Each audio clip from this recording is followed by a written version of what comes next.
பெருமதிப்பிற்குரிய தோழர் பெருந்தலைவர் நல்லகண்ணு ஐயா அவர்கள் ஒரு 100 ஆண்டுகளுக்கு மேலே வாழ்ந்திருக்கிறாங்க.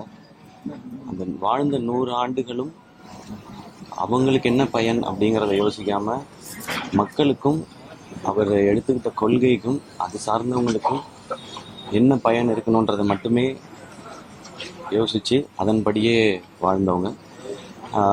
இப்படிப்பட்ட ஒரு மாபெரும் தலைவர் வாழ்ந்த இந்த காலகட்டத்தில் நானும் வாழ்ந்திருக்கேன்றதே எனக்கு ஒரு பெருமையாக பார்க்குறேன். அவர் மேலே எப்போவுமே ஒரு பெரிய ஈர்ப்பு உண்டு. ஏன்னா அவங்களுடைய பயணம் அந்த மாதிரியானது. சுதந்திர போராட்டத்தில் தொடங்கி அரசியலில் நம்ம நாட்டில் எவ்வளவு பிரச்சனைகள் எவ்வளவு சிக்கல்னா அதுக்கு எல்லாத்துக்கும் குரல் கொடுத்து போராடிக்கிட்டே இருந்தவர்.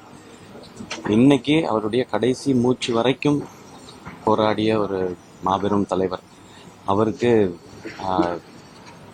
என் சார்பாகவும் என்னுடைய குடும்பத்தின் சார்பாகவும் என்னுடைய ரசிகர்கள் எல்லார் சார்பாகவும் வீர வணக்கம் செலுத்துறதுக்காக தான் இங்கே வந்தேன்.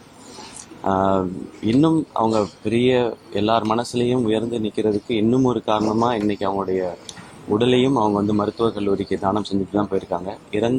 இறந்த பிறகும் பயனுடைய ஒரு விஷயத்தை செஞ்சுட்டு போயிருக்காங்கன்றதே ரொம்ப ரொம்ப ரொம்ப இன்ஸ்பைரிங்கான ஒரு மனிதர். அவங்க மறைந்தாலும் அவங்க கொள்கைகளும் அவங்க செய்த விஷயங்களையும் மனசில் என்றைக்கும் நினச்சிட்டு எல்லாருமே இருப்போன்னு நான் நம்புகிறேன். நான் அப்படி இருக்கணும்னு ஆசைப்பட்றேன்.